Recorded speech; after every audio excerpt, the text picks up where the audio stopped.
हमारा राम अजन्मा है। कहा नहीं राम भय प्रकट कृपाला, ये नहीं कहा कि भय भय राम कृपाला जन्मे कृपाला, ऐसा नहीं लिखा। भय प्रकट कृपाला, अब प्रकट होना अलग चीज है, बोलो जन्म लेना अलग चीज। अब राम जी प्रकट हुए हैं कहां? कौशल्या के सामने। और चलो हम मान लें कि भाई बच्चा प्रकट हो गया, लेकिन बच्चा नहीं, निज आयुध भुज चारी, चार भुजाओं वाले प्रकट हुए हैं। और चार भुजाओं वाले राम जी तो है नहीं, चार भुजाओं वाले तो नारायण ही है। हाँ, ब्रह्मांड निकाया निर्मित माया, कहीं वो देखो, कहीं दुई कर जोरी स्तुति तोरी। कौशल्या कह रही है, हे प्रभु दो हाथ जोड़ करके मैं कैसे आपकी स्तुति करूं?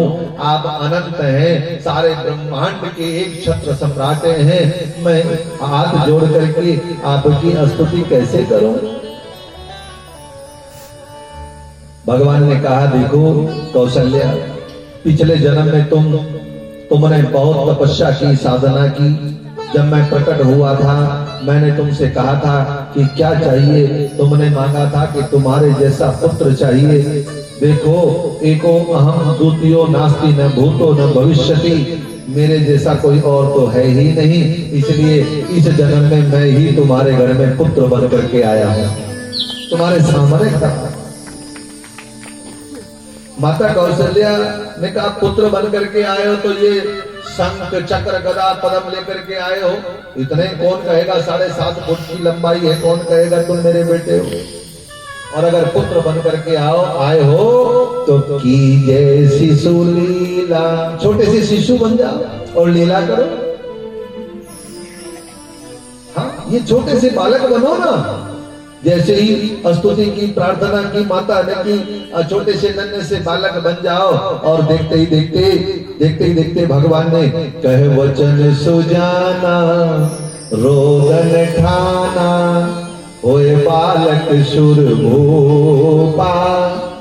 छोटे से बालक बन गए राम जी, और नन्हे से छोटे से बालक बन करके रोने लगे। कहे वचन सुजाना रोदन ठाना, रोने लगे।